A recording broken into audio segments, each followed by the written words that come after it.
Halo, Assalamualaikum warahmatullahi wabarakatuh. Selamat malam semuanya.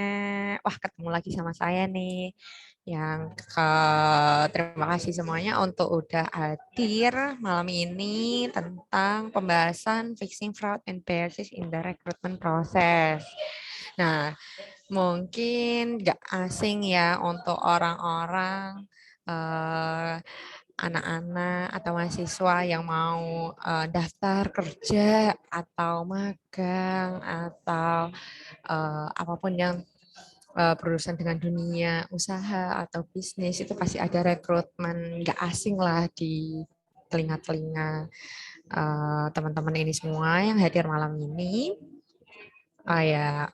Sebelum saya jelasin nih tentang pembahasan materi malam ini tentang fraud yang ada di rekrutmen, mungkin saya akan perkenalan diri dulu ya. Perkenalkan, nama saya Hernanda Melia Holis. Dulu saya pernah sekolah di D3 Akuntansi UGM dan sekarang saya menjadi mahasiswa S1 Akuntansi UNS. Nah, next mungkin singkat aja ya. Untuk materi hari ini, malam ini pokok bahasan yang akan saya ulas itu ada 5 poin, di mana rekrutmen overview, fraud itu sendiri apa, rekrutmen fraud itu seperti apa, terus warning sign-sign yang ada di rekrutmen itu seperti apa, terus solusinya itu seperti apa, seperti itu. Nah, dari rekrutmen overview, rekrutmen, mungkin orang-orang mikir rekrutmen itu apa sih? Nggak asing lah, mungkin anak-anak atau teman-teman yang mau magang atau mau kerja part time, full time itu pasti melalui proses rekrutmen. Nah, rekrutmen ini akan saya ulas sedikit aja tentang perusahaan ya, lebih ke perusahaan. Nah, tiap perusahaan itu pasti selalu memiliki strategi dalam operasionalnya, baik itu strategi pemasaran, strategi penjualan, strategi produksi, dan lain sebagainya, di mana pelaksanaannya ini itu tidak dipungkiri bahwasanya penyimpangan-penyimpangan itu bisa saja terjadi, tapi kan itu harus diminimalkan ya atau harus dicegah gitu. Dimana tujuan dari rekrutmen kan untuk menarik kandidat-kandidat yang untuk mengisi kekosongan di suatu perusahaan gitu. Nah, tapi kan nggak memungkiri juga nih kalau bakalan ada penyimpangan, fraud atau segala macam dalam proses rekrutmen itu sendiri. Nah, oleh karena itu, setiap perusahaan itu pasti juga memiliki strategi untuk melawan penyimpangan ini di masa yang akan datang, yang tidak diharapkan. Tapi kan sebelum kejadian pasti harus ada pencegahan dong, kayak gitu. Nah, untuk itu, pencegahan dan deteksi fraud itu harus dilakukan sejak awal. Bisa jadi entah itu kandidatnya atau segala macamnya. Nah, penyaringan ini tuh pasti dari rekrutmen dulu. Kalau misalkan dari rekrutmen udah ada fraud dan segala macam, pasti nanti akan berdampak pada hasil kinerja atau pelaksanaan kinerja dan segala macam yang akan berdampak di jangka menengah atau panjangnya. Nah, untuk itu proses rekrutmen ini merupakan salah satu elemen penting dari keseluruhan proses penyeleksian. Penyeleksian apa sih sumber daya manusianya atau SDM, di mana disebutkan sebagai komponen kunci dalam memenuhi spesifikasi suatu pekerjaan dalam suatu perusahaan. Nah, untuk itu dibutuhkan nih sistem rekrutmen yang adil dan transparan dalam memastikan bahwa hanya yang terbaik dan tercerdas, berkualitas, paling bagus kandidat ini yang dapat memasuki organisasi serta menyediakan organisasi dengan sumber daya manusia yang cocok untuk peran yang mereka pilih sehingga akibatnya dapat memastikan pemanfaatan produktif sumber daya tersebut gitu. Nah, pada saat ketika sumber daya manusia ini dipandang sebagai sumber keunggulan kompetitif yang berkelanjutan, penting juga tuh bagi organisasi untuk mengaktualisasikan proses rekrutmen yang adil dan transparan ini. Seperti itu.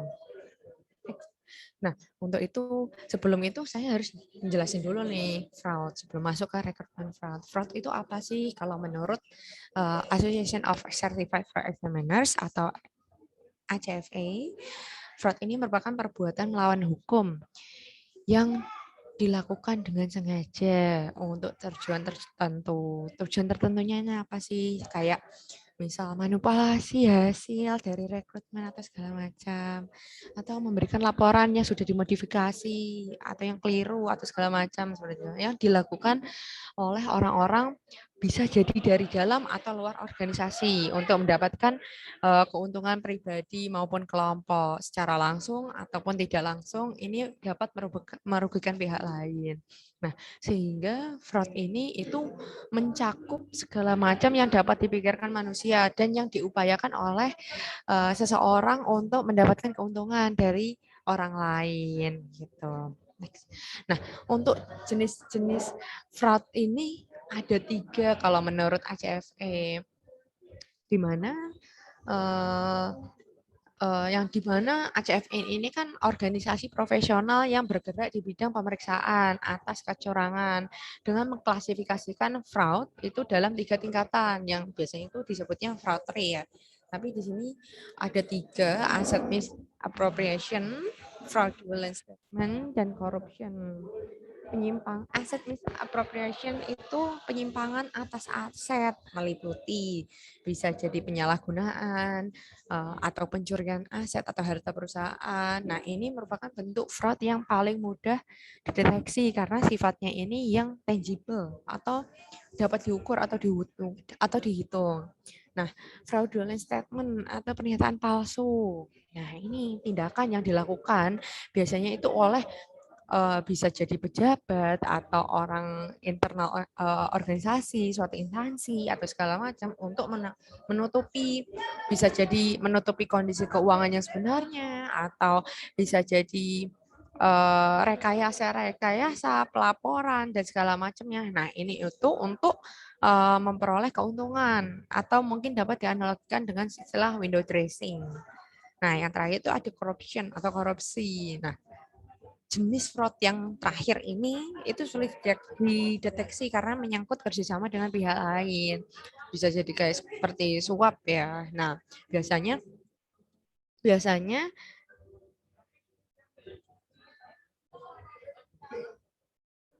nah, biasanya eh, biasanya itu negara-negara berkembang yang penegakannya hukumnya lemah, cenderung lemah dan masih kurang adanya kesadaran tentang tata kelola, itu biasanya faktor integritasnya masih dipertanyakan. Nah, fraud jenis ini nih seringkali tidak dapat dideteksi karena para pihak yang bekerja sama ini untuk ibaratnya kayak simbiosis mutualisme untuk sama-sama mencari keuntungan. Nah, salah satunya ini bisa jadi kayak penyalahgunaan wewenang seperti misalkan konflik kepentingan, penyuapan, atau pemerasan secara ekonomi, atau bisa juga penerimaan pegawai yang tidak sah atau ilegal, atau yang bahasa gampang itu titip titip pegawai, titip orang untuk dimasukkan secara gampang. Nah, next. Nah, untuk itu kan udah dijelasin nih fraud itu apa aja, jenis-jenisnya seperti apa. Nah, di sini itu rekrutmen fraud ini apa sih? Nah, penipuan yang canggih dengan melibatkan tawaran kesempatan di mana pekerjaannya ini bisa jadi berupa fiktif ya, atau bisa jadi penerimaan yang mana hanya sekedar formalitas, itu juga bisa. Nah, penipuan ini tuh biasanya dilakukan itu melalui misalnya kayak emailnya ini yang tidak diminta, atau misal emailnya ini tidak berbasis dari perusahaan atau yang hanya berbasis website biasa atau segala macam. Atau bisa juga dari layanan rekrutmen online atau situs-situs website palsu misalkan gitu. Atau bisa juga dari pesan teks yang mengaku dari perusahaan-perusahaan. Nah, namun nggak dipungkiri juga nih dalam proses perekrutan ini tuh dapat terjadi penipuan baik secara global maupun multinasional, di mana perekrutan ini banyak terjadi oleh hubungan antara staf SDM dan misalkan ada juga dari rekrutan potensial dengan kecenderungan penggunaan uang. Jadi kayak misal disuap dulu biar bisa masuk secara gampang prosesnya rekrutmen dan segala macam. Nah, atau bisa juga nih adanya kepemilikan hubungan internal dalam proses perekrutan. Nah, bisa atau mungkin gampangnya itu familiarnya itu dengan ada istilah metode backdoor entry, berarti jalur belakang ya. Jadi kayak hanya rekrutmen itu hanya sekedar formalitas kayak gitu. Nah, sehingga nih sangat penting nih bahwa organisasi itu strategi salah satu gimana caranya untuk mengurangi atau setidaknya itu meminimalkan contoh-contoh yang kayak tadi itu dengan memastikan prestasi dan kompetensi para kandidat ini tidak diabaikan demi kecurangan yang kurang layak seperti tadi itu metode backdoor entry. Misalkan kalau misalkan ada yang menggunakan aku masuk perusahaan ini dengan backdoor entry, tapi kalau misalkan dilihat lagi prestasi kompetensinya ini mencukupi ya bagus, tapi enggak, itu juga kurang ya. Tapi kalau bisa secara adil dan transparan aja. Next. Nah, di sini ada dalam rekrutmen itu pasti ada rekrutmen fraud itu pasti ada warning signs-nya, tindakan pendeteksian kecurangan dengan munculnya karakteristik tertentu. Nah, tindakan ini tuh tidak dapat digeneralisir terhadap semua kecurangan ya, tapi masing-masing jenis kecurangan itu pasti memiliki karakteristik yang tersendiri, sehingga untuk dapat mendeteksi kecurangan ini perlu kiranya pemahaman yang baik terhadap jenis kecurangan yang mungkin timbul. Nah, sebagian besar itu bukti-bukti kecurangan merupakan bukti-bukti tidak sifatnya langsung petunjuk adanya kecurangan ini, mungkin adanya gejala, simptom-simptom atau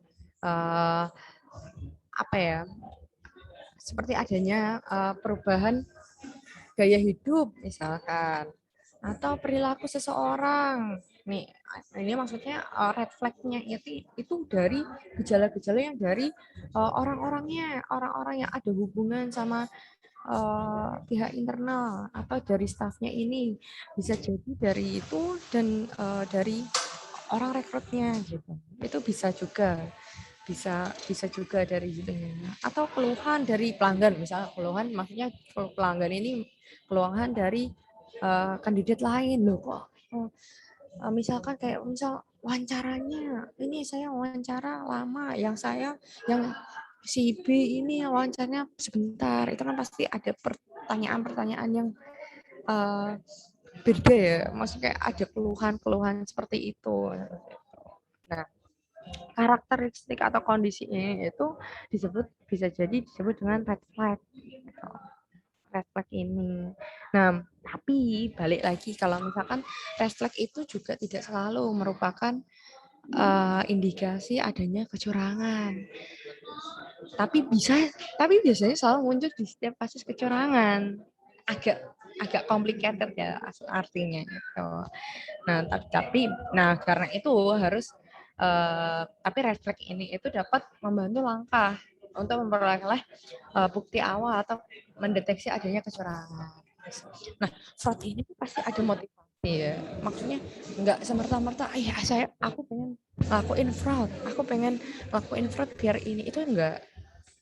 iseng-iseng mau ngelakuin fraud itu enggak, pasti ada motivasinya. Motivasinya tuh apa sih? Fraud ini itu di sini ada 3, opportunity, pressure, dan rasionalisasi. Yang pertama opportunity itu peluang, biasanya itu muncul sebagai akibat lemahnya pengendalian internal di suatu organisasi. Nah, dari lemahnya pengendalian ini itu memunculkan atau terbukanya kesempatan dapat menggoda individu atau kelompok yang sebelumnya tidak memiliki motif untuk melakukan fraud itu jadi kayak, wih, kok kayak gini loh, kok bisa ada celah, wah bisa nih kayaknya. Nah itu karena adanya peluang ya, karena adanya celah gitu. Yang kedua itu ada pressure atau motivasi pada seseorang akan membuat mereka mencari kesempatan melakukan fraud. Nah pressure ini itu misal orang staf HR nih lagi ada masalah di keuangan pribadi. Nah gara-gara itu dia pengen memunculkan ide-ide fraud, atau bisa jadi dia punya hutang yang berlebihan dan waktunya ini pendek, jadi dia membutuhkan dana cepat, bisa jadi gitu. Terus dia menjual adanya jual beli jabatan dan segala macam, atau jual beli kandidat dan segala macam, itu bisa juga. Nah ini yang menjadi fakta pendorongnya munculnya pressure dari tiap individu yang melakukan fraud. Yang ketiga itu rationalization. Ini terjadi itu karena seseorang ini mencari pembenaran atas aktivitasnya yang mengandung fraud.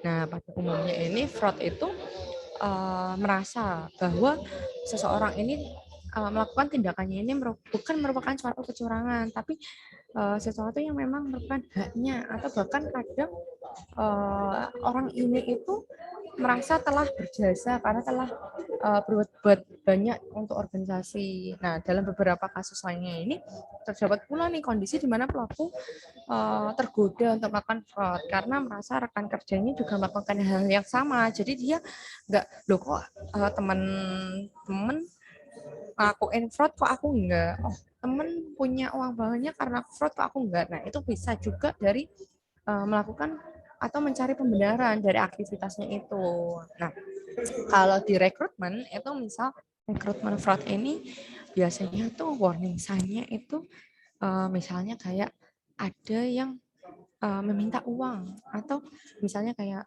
adanya biaya pendaftaran yang dilakukan oleh kandidat itu tuh nggak ada ya biasanya, atau hampir semua perusahaan itu hampir semua perusahaan itu kalau rekrutmen itu pasti udah ada porsinya sendiri-sendiri. Jadi semua pasti ditanggung oleh perusahaan. Jadi kalau misalkan ada rekrutmen bukaan yang harus melakukan pendaftaran dengan adanya biaya, itu udah jadi salah satu warning penting kalau itu, wah ini rekrutmen fraud nih. Terus ada juga lagi pembukaan rekrutmen yang meminta informasi pribadi. Ya emang pribadi, tapi di tahap awal itu udah minta rincian rekening bank misalkan. Itu kan enggak boleh kayak gitu. Nah, rincian rekening bank ini biasanya itu diminta kalau misalkan udah adanya tanda tangan kerjasama tanda tangan kontrak atau segala macam, itu baru minta rincian rekening bank untuk gaji. Nah, terus habis itu adanya pengiriman emailnya ini berbasis web gratis kayak Yahoo, Gmail. Biasanya kan perusahaan yang sudah publik atau yang udah lumayan besar itu pasti memakai email perusahaan yang belakangnya itu misal perusahaannya, nama perusahaannya, ID atau apa gitu. Bukannya kayak yahoo.com, tapi bisa juga ada, tapi harus dikonfirmasi lagi ke pihak perusahaannya apakah benar ini emailnya itu seperti ini, makanya masih seperti ini. Nah, dari warning sign tadi itu ada juga yang menggunakan nomor telepon seluler, misalkan bukan nomor kantor. Biasanya itu nomor kantor yang bukan yang langsung nomor kantor gitu, ya. Tidak bisa dicek nomor kantor.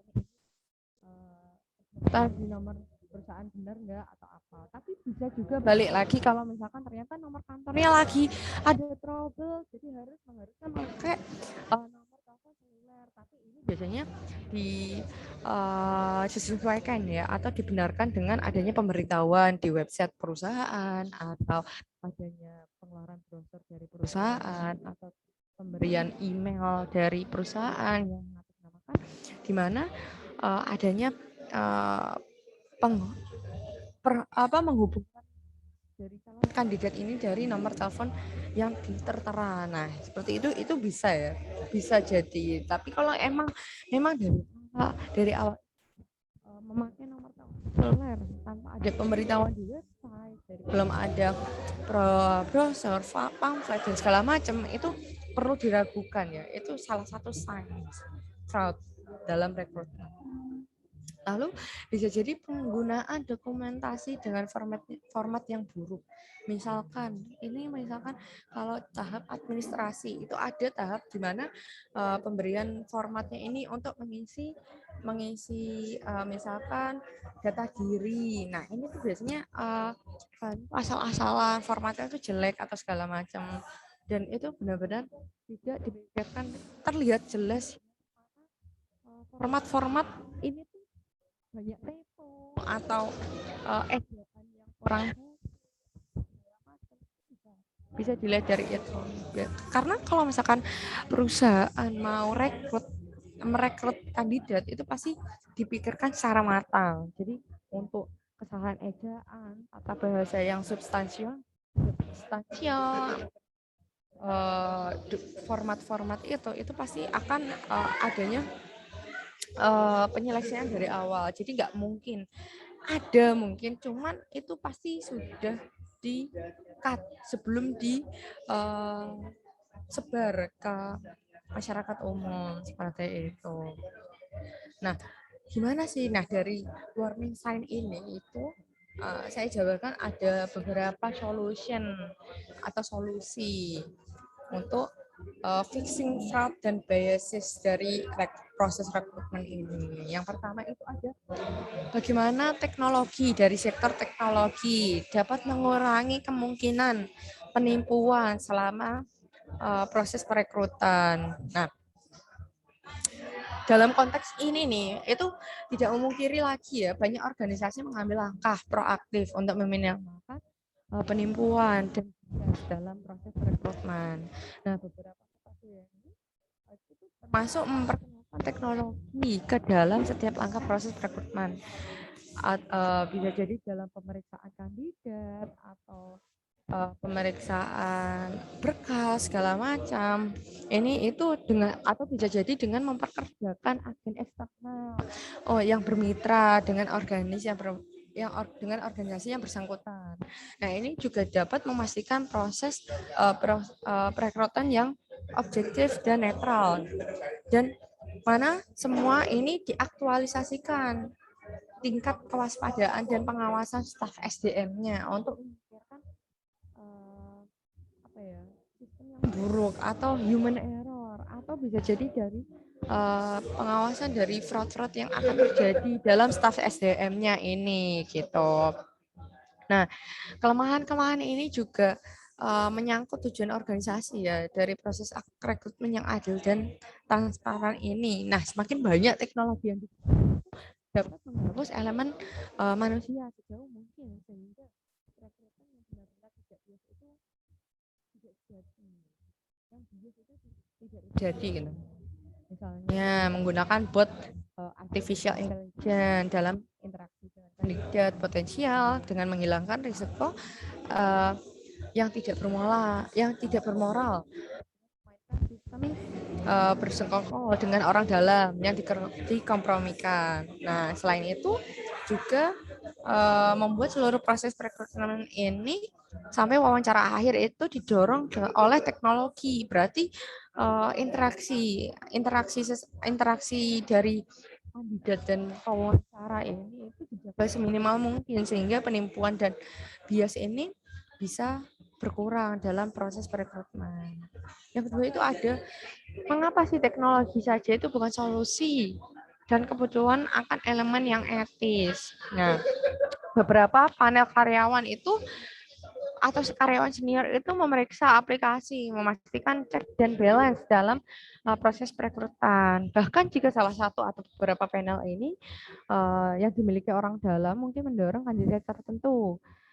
Berarti pemeriksaan tambahan dan pemeriksaan pada perekrutan itu dapat menyingkirkan penipuan dan penipu. Nah, karena itu tapi terlalu berpacu pada teknologi itu tidak selalu merupakan hal yang baik ya. Seperti perlu apa ya, F2F kalau bahasa HR ya, atau interaksi muka yang teknologi itu dengan semua kecanggihannya itu dapat digantikan. Nah, khusus yang seperti interaksi tatap muka atau wawancara bisa dari user atau HR dan segala macam itu mungkin lebih baik dilakukan secara langsung, maksudnya tidak secara teknologi atau diganti oleh teknologi. Nah, itu bisa juga ya. Nah, habis itu bagaimana blockchain membantu meminimalkan catatan pendidikan di pengalaman palsu. Maksudnya ini catatan pendidikan itu yang ada di CV-CV. Nah, di sisi kan pasti banyak organisasi itu mengadopsi apa yang dikenal sebagai peningkatan pengawasan dan kewaspadaan staf SDM, di mana adanya keluhan, terus adanya laporan whistleblower atau tindakan melanggar ketentuan diperlukan ini dengan sangat penting untuk memastikan penipuan dalam proses perekrutan ini bisa diminimalkan.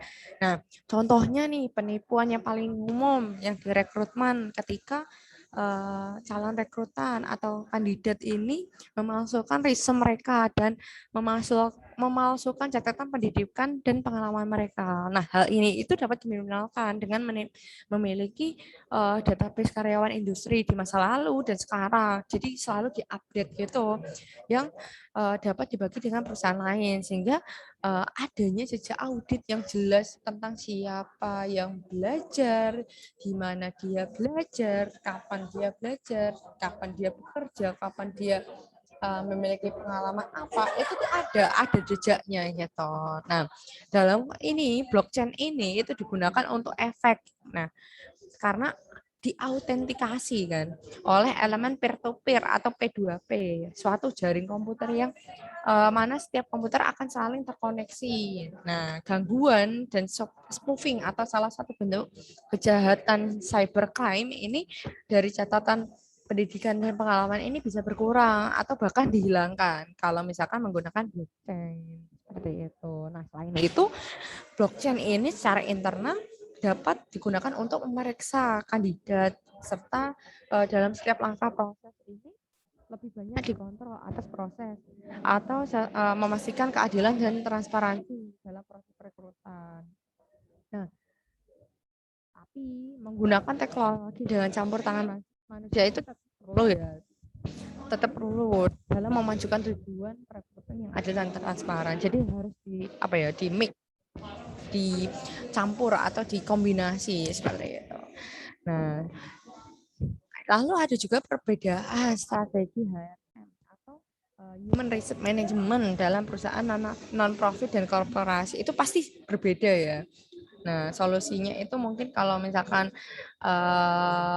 dalam perekrutan, misalkan di nirlaba. Nirlaba ini kan pasti dia lebih fokus pada kegiatan sosial yang tidak menghasilkan keuntungan. Tapi kalau korporasi kan kebalikannya ya dengan ininya. Nah, ini tuh juga bisa dimasukkan dalam strateginya, manajemen sumber dayanya, karena kebijakan dan yang ditujukan untuk peningkatan kapasitas, misalkan kemiringan yang berorientasi main dan seterusnya. Nah, perusahaan juga mendorong karyawan mereka untuk mengumpulkan pendapat atau mengurangi biaya dan segala macam. Nah ini juga bisa jadi salah satu salah satu strategi lah dengan strategi HRM dalam perusahaan, dan kesamaannya seperti itu dalam dunia perusahaan baik secara non profit dan korporasi seperti itu. Nah, mungkin perbedaannya pun nggak terlalu signifikan juga kalau misalkan dari aspek pembinaan budaya kerja ya, yang manusiawi dan adil, rekrutmen, pengembangan bakat itu bisa juga seperti itu. Itu nggak terlalu jauh berbeda. Tapi di situ pasti ada strategi-strategi di mana strategi dan perbedaan kersamaannya itu pasti akan berbeda, tapi juga ada yang sama. Tapi gimana ya? Nggak jauh beda lah pokoknya seperti itu. Nah, mungkin next. Udah selesai nih untuk pembahasan malam ini terkait fixing fraud and bias in the recruitment process. Mungkin ada yang ditanyakan dari teman-teman, ada yang bingung nih, apa nih blockchain tuh apa sih, atau rekrutmen tuh kayak gimana atau gimana gitu. Itu pasti bisa juga ditanyakan apa gimana.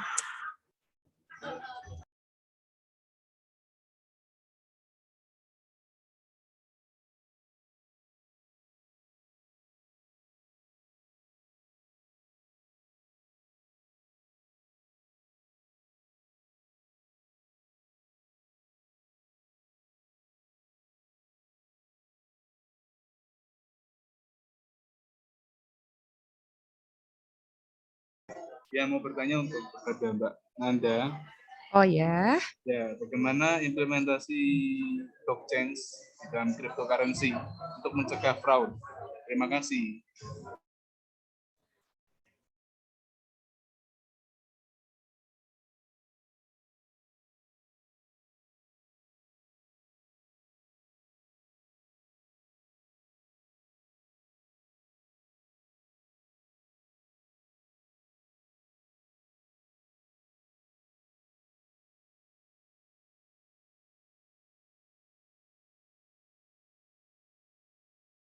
Mohon maaf Mas Dava, bisa diulangi sekali lagi?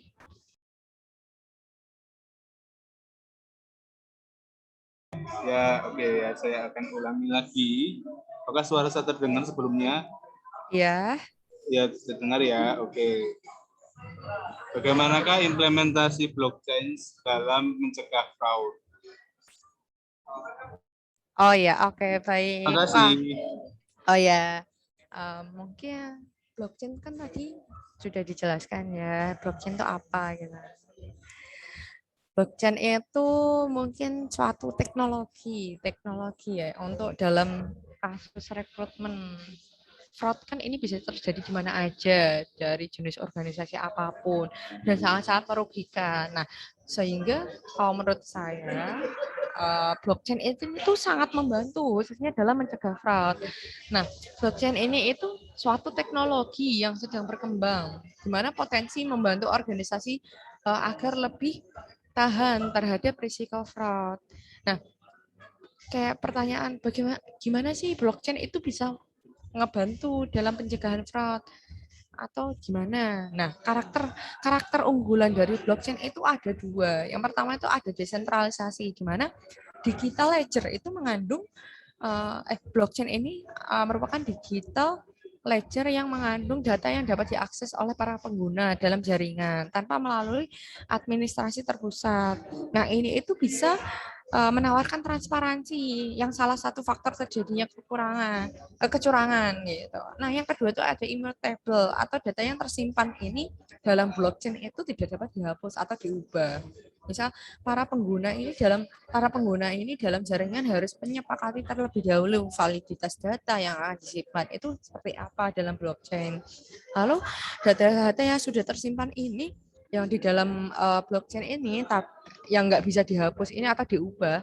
Jadi setiap data baru yang tersimpan itu tidak menghapus data lama. Jadi tetap ada historisnya. Jadi walaupun dia terupdate dan segala macam, itu tidak akan menghapus histori-histori yang sudah pernah diinput sebelumnya. Nah, Jadi blockchain ini itu menawarkan apa ya, sistem yang tidak dapat dimanipulasi gitu.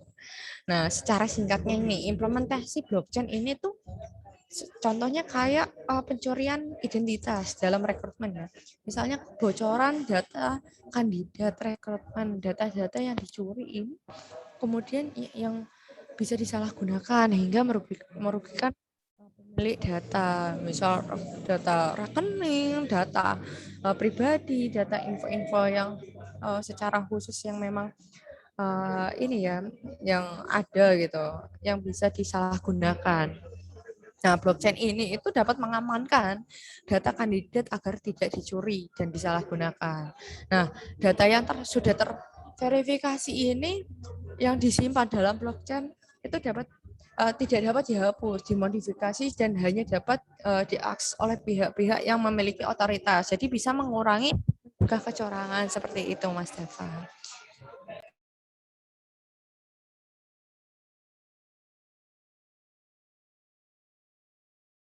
Sudah selesai. Oke, terima kasih.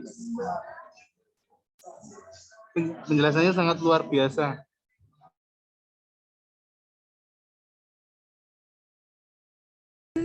Baik, karena keterbatasan waktu akan saya sudahi terkait pembahasan phishing fraud yang ada dalam proses rekrutmen.